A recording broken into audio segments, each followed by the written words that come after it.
Hi students, welcome to my YouTube channel.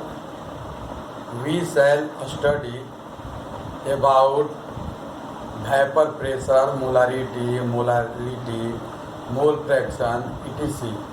Now study Raoult's law. Let us start. Raoult's law क्या कहता है? Vapour pressure से related ये भी है। तो कल मैंने वेपर प्रेशर के कंसेप्ट के बारे में बताया था पिछले वीडियो में कि the vapour pressure of pure solvent is greater than the vapour pressure of solution because more number of vapour molecules are produced in pure solvent and less number of vapor molecules are produced in solution because the collision rate in pure solvent is higher than the collision rate of pure solution. collision rate जो है pure solvent में ज़्यादा है और collision rate क्या है pure solution में कम है। जैसे जैसे सॉलिड के नंबर को हम लोग बढ़ाते जाते हैं, as the number of solid particles are increased, the vapour pressure क्या होगा? डिक्रीजेज होता है due to decreasement in vapour molecules. तो आज इसके बारे में ये हम लोग एक्सप्लेन करते हैं कि रॉल्ट्स लॉ जो है दो कैटेगरी में है। फर्स्ट कैटेगरी ये कहता है कि नॉन वोलाटाइल सॉलिड सबस्टांस होना चाहिए। सेकंड क्या होना चाहिए? वोलाटाइल सॉल्यूट होना चाहिए। तो नॉन वोलाटाइल सॉलिड सबस्टांस के बीच रॉल्ट्स लॉ क्या कहता है कि जो इसका पार्शियल प्रेशर होगा किसी भी सॉल्यूशन का, वह किसके ऊपर ये डिपेंड करेगा? तो वह डिपेंड करता है वेपर प्रेशर सॉल्वेंट के। वेपर प्रेशर किसका होना चाहिए? सॉल्वेंट के वेपर प्रेशर। और दूसरा कंडीशन ये है कि जिसमें लिक्विड सॉल्यूट हो और सॉल्वेंट भी क्या होगा? लिक्विड होगा।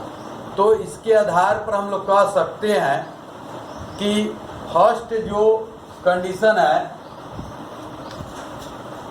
रॉल्ट्स लॉ का, इसको दो कैटेगरी में हम लोग क्लासिफाइड करते हैं। When non volatile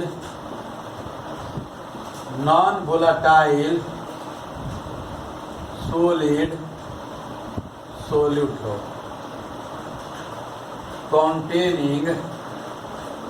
containing solution। Second कहता है where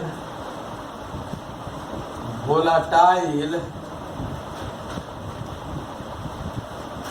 solute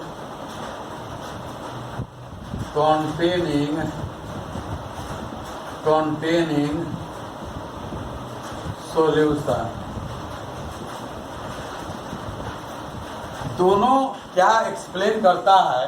इसमें सोल्यूट जो लिया गया है सॉलिड के फॉर्म में, इसमें जो सोल्यूट लिया गया है वह किस फॉर्म में है? तो वोलाटाइल। इसका मीनिंग होगा कि लिक्विड फॉर्म में लिया गया है। लिक्विड सबस्टांस के पास स्कैपिंग टेंडेंसी जो होगी वो क्या होगा? अधिक होता है। इसलिए हम लोग इसको कहेंगे volatile substance.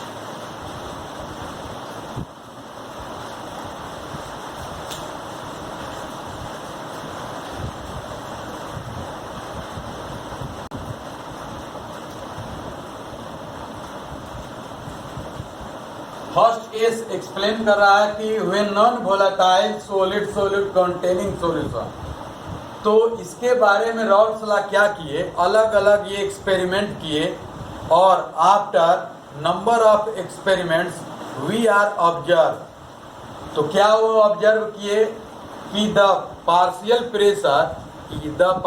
Pressure of solution is directly proportional to the partial pressure of solution containing non-volatile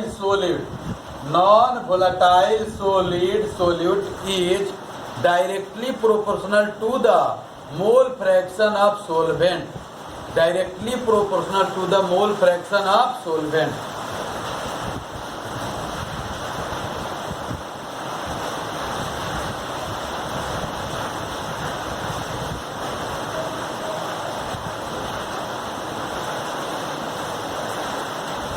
लिख सकते हैं यहाँ से, फर्स्ट केस का ये हुआ कि the vapour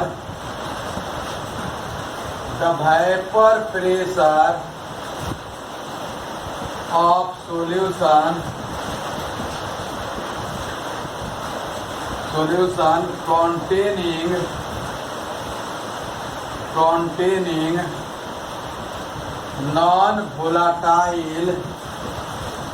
containing non-volatile solute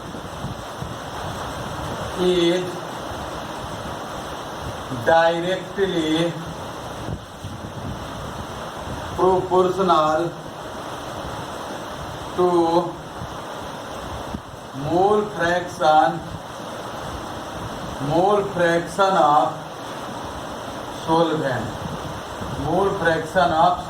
इसका मीनिंग ये हुआ कि सपोज कीजिए कि ये सॉल्यूशन है, ये वाटर हो गया या कोई दूसरा सॉल्वेंट भी ले सकते हैं। इसमें हमने किसको ऐड कर दिया, नॉन वोलाटाइल सॉल्यूट को ऐड कर रहे हैं।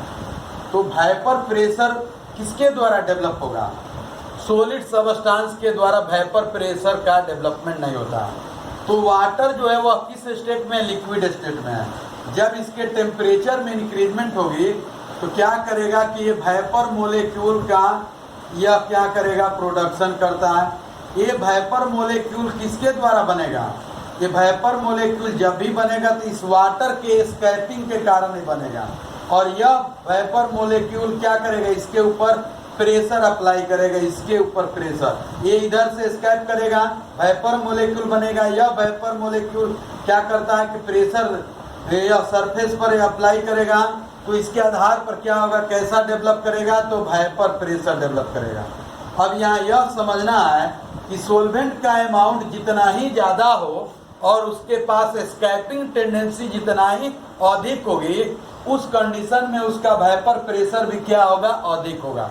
तो हम लोग कह सकते हैं, यहाँ से सपोज कीजिए कि ये पूरा सॉल्यूशन है, उस सॉल्यूशन का जो सॉल्यूशन में तो दो कंपोनेंट होता है, लेकिन सॉल्यूशन एक किस तरह का, नॉन वोलेटाइल सॉलिड है, दोनों कंपोनेंट लिक्विड में नहीं है। तो इसके आधार पर जब भी वेपर प्रेशर होगा तो एक ही कंपोनेंट के कारण डेवलप होगी, लेकिन वेपर प्रेशर जो होगा कहलाएगा किसका, सॉल्यूशन का कहलाएगा, या इसी को हम लोग पार्शियल प्रेशर भी नाम दे सकते हैं। तो वेपर प्रेशर जो होगा, मान लीजिए कि ये जो वाटर है इसका नाम हम लोग ले रहे हैं, एक कंपोनेंट का रहे हैं, तो P A directly proportional to क्या होगा, एक्स ए होगा। इसी को हम लोग ले सकते हैं पी ए इक्वल टू क्या होगा, के आई इंटू एक्स ए हम लोग कह सकते हैं। इस के का वैल्यू जो होगा हम लोग कह सकते हैं किसके, के का कांस्टेंट होगा। इस इक्वेशन को ऐसे भी हम लोग लिख सकते हैं कि पी ए इक्वल टू क्या होगा, क्योंकि मोल फ्रैक्शन जो होगा वेपर प्रेशर के टर्म में केवल एक ही होगा।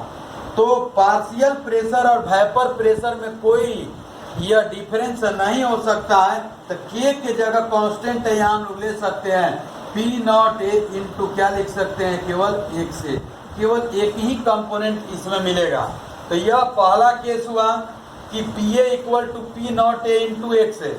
ऐसा ये हो सकता है कि जैसे सोल्यूट का अमाउंट को फिक्स कर दीजिए और उसके बाद धीरे धीरे धीरे सोलवेंट मिलाते जाइए, तो मैक्सिमम कितना उसका हो सकता है, एक के बराबर होगा।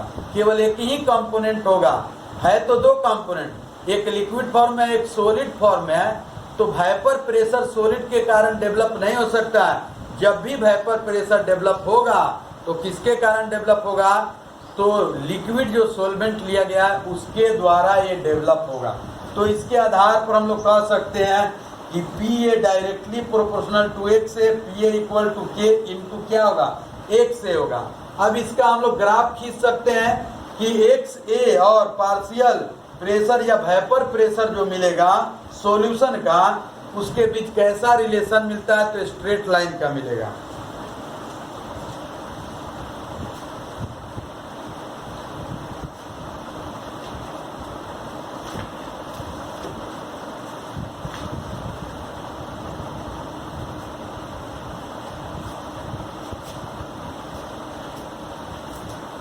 ग्राफ अगर खींचते हैं यहाँ से तो ये हो गया आपको, ऐसे समझिए, केवल इसमें एक ही कंपोनेंट होगा। इधर तो आपको क्या होगा, प्रेशर सॉल्यूशन का होगा, और इधर प्योर स्टेट में वेपर प्रेशर होगा। तो यहाँ से ये वैल्यू आपको मिलेगा पी नॉट, ये मिलेगा, ये इंक्रीज हो रहा है, ठीक है। इसका मीनिंग हुआ कि यहाँ एक्स ए का वैल्यू 0 है और यहाँ एक्स ए का वैल्यू क्या आ गया, मैक्सिमम आ गया। तो इस कंडीशन में मोल फ्रैक्शन का वैल्यू 1 आ जाए तो इस कंडीशन में वेपर प्रेशर जो होगा वह पी के बराबर हो जाएगा। मतलब सॉल्यूशन का जो प्रेशर होगा इक्वल हो जाएगा किसके, vapour pressure of pure solvent के इक्वल होगा। तो इधर ये मोल फ्रैक्शन है और इधर आपको क्या है, प्रेशर है। तो प्रेशर और मोल फ्रैक्शन के बीच का ग्राफ ही आता है। तो यह फर्स्ट कंडीशन है, फर्स्ट केस है कि when non volatile solid solute containing solution है। सेकंड केस कहता है कि when volatile solute containing solution. अब इसमें क्या होगा कि लिक्विड इन लिक्विड सॉल्यूशन होगा, सॉल्यूट भी लिक्विड होगा, सोलवेंट भी लिक्विड होगा। तो स्वाभाविक है कि यहाँ पर पार्शियल टर्म 100% हम लोग यहाँ पार्शियल टर्म यूज कर सकते हैं, यूज करते भी हैं। तो पार्शियल होगा क्योंकि यहाँ दो कंपोनेंट आ गया, दोनों लिक्विड फेज में है, तो दोनों के द्वारा वेपर मोलेक्यूल का प्रोडक्शन भी होगा और वेपर मोलेक्यूल होगा तो वेपर प्रेशर भी डेवलप होगी। तो सेकेंड केस कहता है when volatile solute containing solution, when liquid both components are occupied in a liquid state.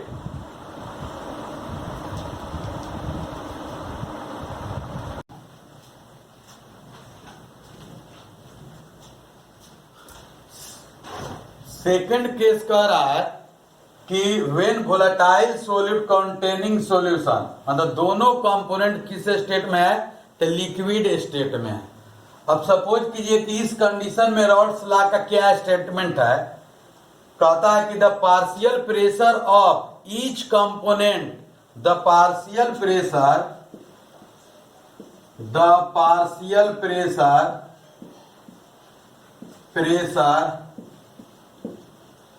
Of each component in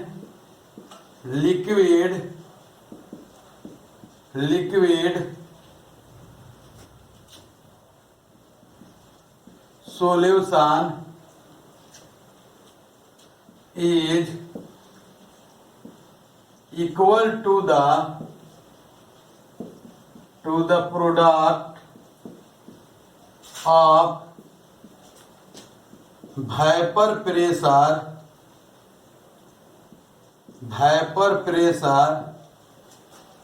in pure state and mole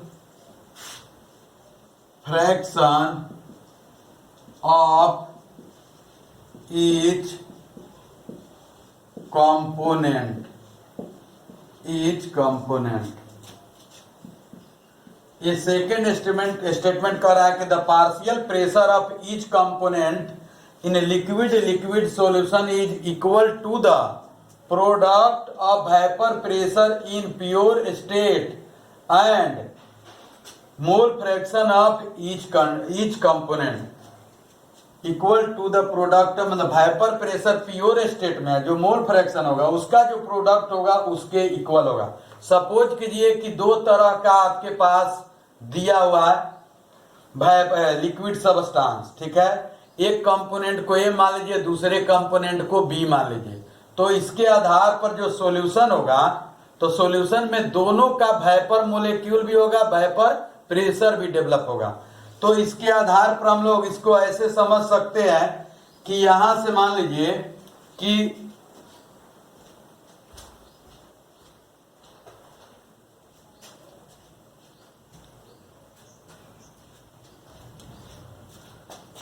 एक solute हो गया और दूसरा सोलवेंट हो गया, या कंपोनेंट ए इसको मान लीजिए ए लिक्विड है, लिक्विड ए हो गया यह हो गया लिक्विड, लिक्विड हो गया आपको बी हो गया, ठीक। अब सेपरेट कंडीशन में है, सेपरेट कंडीशन में पिछले वीडियो में हमने वेपर प्रेशर के कंसेप्ट को समझाया था, तो यहां से ध्यान दीजिए, इसमें भी लिक्विड है, ये पूरा लिक्विड हो गया, यह भी आपको ये क्या हुआ, लिक्विड हो गया, लिक्विड हो गया। इसमें वेपर मोलेक्यूल बनेगा, सोल्यूट जो होगा उसका अमाउंट कम होगा, इसमें less number of vapour molecules बन सकता है, और जो सोलवेंट होगा उसमें more number of vapour molecules produce होगा। सपोज कीजिए कि ये बी जो है सोलवेंट है, इसमें more number of vapour molecules को हम लोग प्रोडक्शन करा दिए, इसमें more number of vapour molecules बन गया, more number of vapour molecules are produce हो गया। ये भी अप्लाई, यहाँ पर प्रेशर लगाएगा, ये वेपर प्रेशर कहलाएगा, ये भी इस सरफेस के ऊपर प्रेशर डेवलप करेगा, जिसको हम लोग क्या कहेंगे, वेपर प्रेशर कहेंगे। ये दोनों सेपरेट है, प्योर स्टेट में है। जब इसको हम लोग क्या करते हैं, मिक्स करते हैं किसी बड़े वेसल में, अब हम लोग इसको मिक्स करते हैं, अगर इसको मिला दीजिए इसको भी मिला दीजिए, तो दोनों को मिलाएंगे तब क्या होगा, सॉल्यूशन बनेगा, क्योंकि सोल्यूट भी आ गया, इसमें सोलवेंट भी आ गया, तो सॉल्यूशन हुआ। इस सॉल्यूशन में दोनों कंपोनेंट का अमाउंट आ गया, यहां ध्यान दीजिए।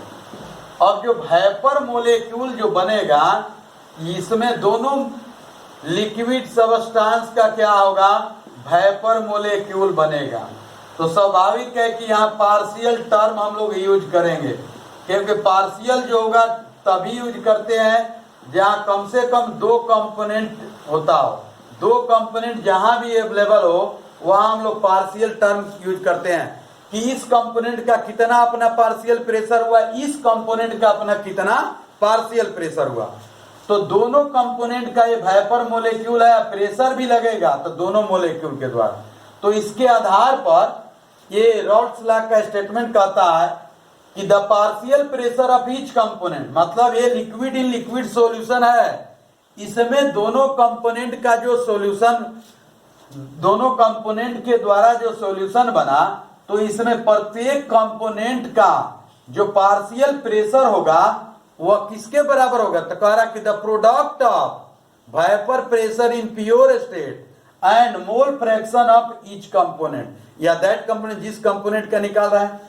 तो यहां से आप ले सकते हैं कि पी नॉट, इसका हो गया, सपोज कीजिए कि P not a pure state में, इसका वेपर प्रेशर हो गया पी नॉट बी हो गया, ये पूरा सॉल्यूशन हुआ।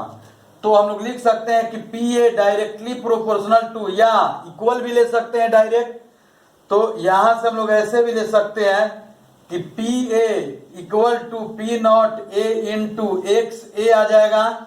अब पी बी, इसको यहां थोड़ा और आगे बता रहे हैं, इफ अगर एक्स ए का वैल्यू 1 आ जाए तो पी ए और पी नॉट ए का वैल्यू इक्वल आ जाएगा। The partial pressure of A equal to vapour pressure in pure state of A, मतलब इसमें कोई डिफरेंस नहीं होगा। इसका मीनिंग होगा कि ये प्योर स्टेट में कह रहा, सेपरेट कंडीशन में कह रहा, अलग अलग लेंगे तो इसमें पार्शियल प्रेशर डेवलप नहीं हो सकता, इसमें भी पार्शियल प्रेशर नहीं, ओनली डेवलप क्या होगा, तो वेपर प्रेशर डेवलप होगी। ठीक है, तो यहां से P A equal to P not A लिख सकते हैं। अगेन यहाँ पी बी इक्वल टू हम लोग ले सकते हैं पी नॉट बी इंटू क्या होगा, एक्स बी।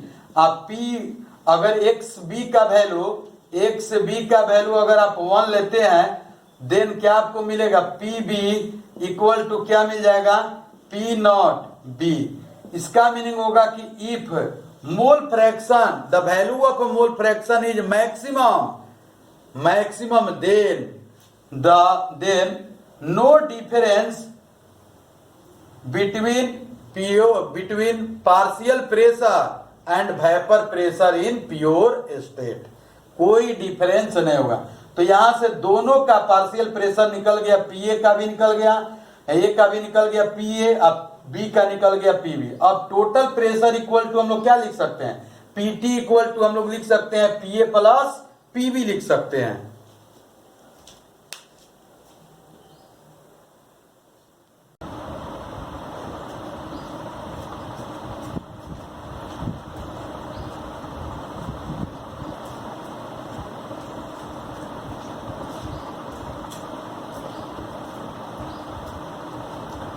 फाइनली हम लोग क्या लिख सकते हैं यहाँ से, PT इक्वल टू लिख सकते हैं PT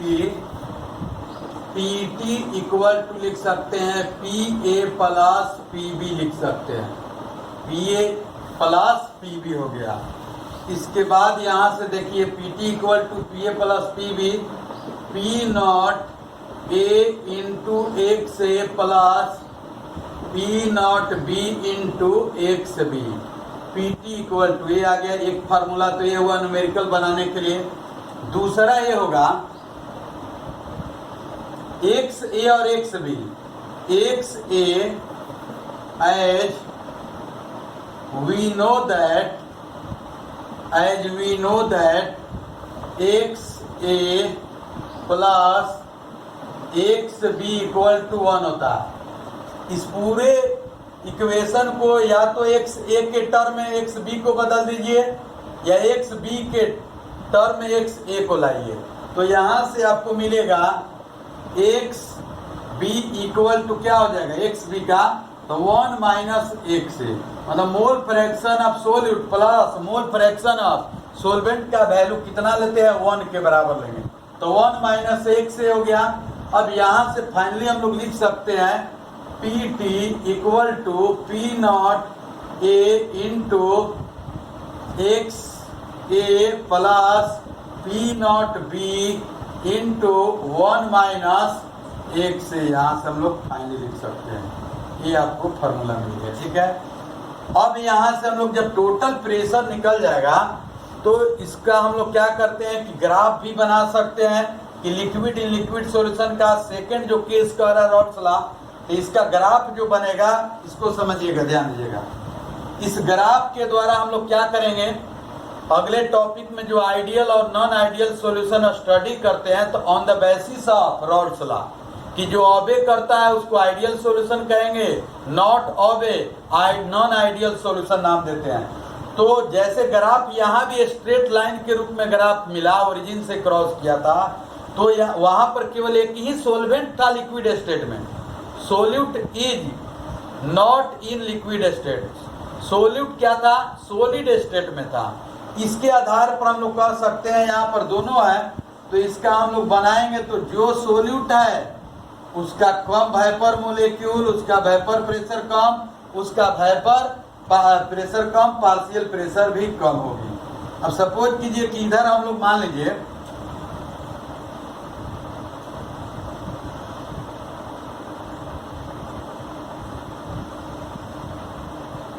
अब यहां से देखिए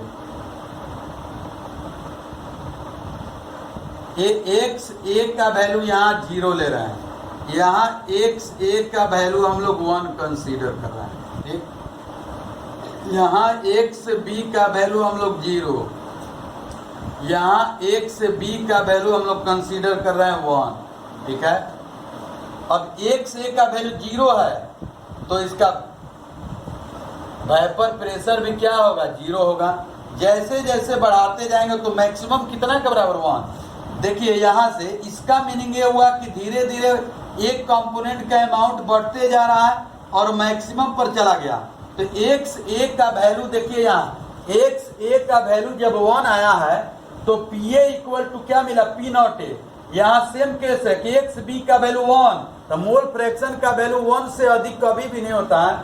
तो एक किसी एक कंपोनेंट का मोल फ्रैक्शन बहुत ही अधिक हो जाए 1 के बराबर, तो पार्शियल प्रेशर और वेपर प्रेशर में कोई डिफरेंस नहीं होगा। तो सेम उसी तरह से हम लोग ग्राफ बनाएंगे कि यहाँ पर ये तो ये 0 हो गया, बढ़ते गया, यहाँ पर जब मैक्सिमम पहुंच जाएगा तो ये हो जाएगा P नॉट A की इक्वल, और यहाँ XB का वैल्यू 0, तो यहाँ धीरे धीरे बढ़ते जाएगा। यहाँ XB का वैल्यू क्या आ गया, मैक्सिमम आ गया, यहाँ यह मैक्सिमम वैल्यू है, यहाँ पर यह, तो ये कंपोनेंट हो गया सोलवेंट के लिए, ये हो गया सॉलिड। आप किसी को A को भी सोलवेंट मान सकते हैं, B को सॉलिड मान सकते हैं, ये मानने के ऊपर निर्भर कर रहा है। एक से B का वैल्यू यहाँ पर 1 है, धीरे धीरे बढ़ते जा रहा है, तो फाइनली यहाँ भी P नॉट B आ जाएगा। अब यहाँ से यहाँ तक जब मिलाइएगा ये टोटल हो गया, मतलब यहाँ जो इसी और इसी के बीच में आएगा P नॉट और P नॉट A और P नॉट B के बीच ही आएगा, तो यहाँ से Pt इक्वल टू ये वैल्यू हो जाएगा, मिला देंगे तो Pa प्लस क्या आ जाएगा Pb, ये टोटल आ जाएगा। तो ये हो गया मोल फ्रैक्शन और वेपर प्रेशर के बीच का ये ग्राफ है, मोल फ्रैक्शन और वेपर प्रेशर। तो हम लोग कह सकते हैं क्या कि the partial pressure of each component in a liquid solution is equal to the product of vapor pressure in pure state and mole fraction of each component। मतलब मोल फ्रैक्शन जो होगा उस कंपोनेंट का और वेपर प्रेशर प्योर स्टेट में उसके product का नाम देंगे क्या, पार्शियल प्रेशर। तो Pt इक्वल टू आया Pa प्लस Pb। उसके लिए केवल आया था जो फर्स्ट केस था उसमें केवल आया था Pa directly proportional to XA आया था।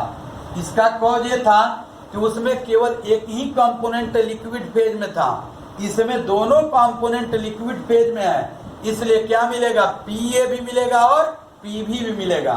लेकिन फर्स्ट केस में क्या था, सोल्यूट कैसा था, तो सॉलिड स्टेट में था, इसलिए उसके पास वेपर प्रेशर वाला प्रॉपर्टी डेवलप नहीं होगी। इसलिए जो कंपोनेंट था सोलवेंट को ए कंसीडर किया गया था, तो Pa डायरेक्टली प्रोपोर्शनल टू क्या मिला, XA मिला। उसमें Pb directly proportional to XB नहीं मिलने वाला, क्योंकि यहाँ वेपर प्रेशर का कंसेप्ट है। तो सॉलिड सब्सटेंस के द्वारा वेपर प्रेशर जो होता है नेग्लिजिबल मानकर चलते हैं, इसलिए वहां पर केवल एक ही कंपोनेंट, जबकि यहाँ पर दोनों कंपोनेंट डेवलप होगा, Pa भी आएगा और क्या आएगा, Pb। अब क्या है कि वेपर फेज में भी ध्यान दीजिएगा, मोल फ्रैक्शन निकालते हैं, वेपर फेज में भी निकाला जाता है। सपोज कीजिए कि यह जो सब्सटेंस है वेपर फेज में हम लोग कैसे इसका मोल फ्रैक्शन निकालते हैं,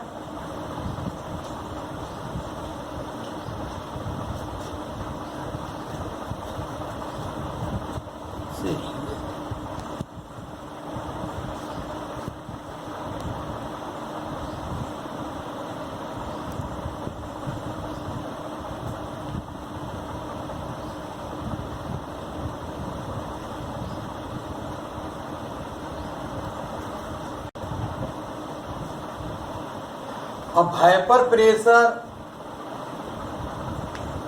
का वैल्यू निकल गया, पार्शियल प्रेशर का वैल्यू भी हम लोग मेजरमेंट कर लिए, टोटल प्रेशर का वैल्यू भी मेजरमेंट हो गया। Pt equal to Pa not A into XA plus P not B into 1 minus XA, या इस टर्म में भी आप लिख सकते हैं। अब सोचिए कि ये जो वेपर फेज है, मतलब ये वेपर मोलेक्यूल का मीनिंग हुआ वेपर फेज, गैसियस स्टेट में है, तो इस कंडीशन में मोल फ्रैक्शन भी निकाल सकते हैं। जैसे इस कंडीशन में मोल फ्रैक्शन निकाले तो वेपर फेज में यह एक तरह का गैसियस स्टेट में सॉल्यूशन हो गया। तो उस कंडीशन में अगर हम लोग को निकालना होगा कि क्या आएगा उसका मोल फ्रैक्शन, तो कुछ नहीं करना है, जो टोटल प्रेशर आया है Pt equal to Pa plus Pb, तो जिसका मोल फ्रैक्शन निकालना हो उसके मोल फ्रैक्शन में हम लोग क्या करेंगे, उसके मोल में टोटल नंबर ऑफ मोल्स को डिवाइड कर देते हैं तो मोल फ्रैक्शन निकल जाता था। लेकिन वेपर फेज में निकालना है मोल फ्रैक्शन, तो वेपर फेज में हम लोग मोल टर्म यूज नहीं करेंगे, उसके प्रेशर के वैल्यू को कंसीडर करते हैं। तो यहाँ से हम लोग लिख सकते हैं, सपोज कीजिए कि यहाँ पर दोनों है वेपर वाला में, तो यहाँ से हम लोग यह लिख सकते हैं कि यह वैल्यू जो होगा आपको यहाँ से YA एक कंपोनेंट का निकाल रहे हैं, या ऐसे composition of mole, composition of vapour phase में कंपोजिशन निकालते हैं। तो इसके आधार पर क्या होगा, YA इक्वल टू, मतलब मोल फ्रैक्शन A का निकाल रहे हैं, Y आ गया वेपर के लिए, तो उसका जो पार्शियल प्रेशर आया है उसमें टोटल से डिवाइड करेंगे, तो Pa upon Pa plus Pb हो गया। कि वेपर फेज में बहुत इंपॉर्टेंट न्यूमेरिकल इसमें मिलता है, कई बार ये आपको कॉम्पिटिटिव एग्जामिनेशन में भी पूछ चुका है। तो वाई ए इक्वल टू हो जाएगा P A upon P A plus P B, यहाँ से लिख सकते हैं पी ए और डिवाइडेड बाय क्या आ जाएगा पी टी। तो यहाँ से हम लोग लिख सकते हैं कि पार्शियल प्रेशर निकालना हो इन वेपर फेज में तो कुछ नहीं करना, यहाँ से क्रॉस मल्टीप्लाई कर दीजिए। पी ए इक्वल टू आ जाएगा वाई ए इंटू क्या आ जाएगा P T. Y A into क्या हो जाएगा पी टी। इसका मीनिंग होगा कि partial pressure of A equal to mole fraction in vapour phase और एंड क्या है टोटल प्रेशर। सेम वे में दूसरे कंपोनेंट का वाई बी का निकाल सकते हैं। वाई बी का क्या होगा तो P B divided by P A plus P B.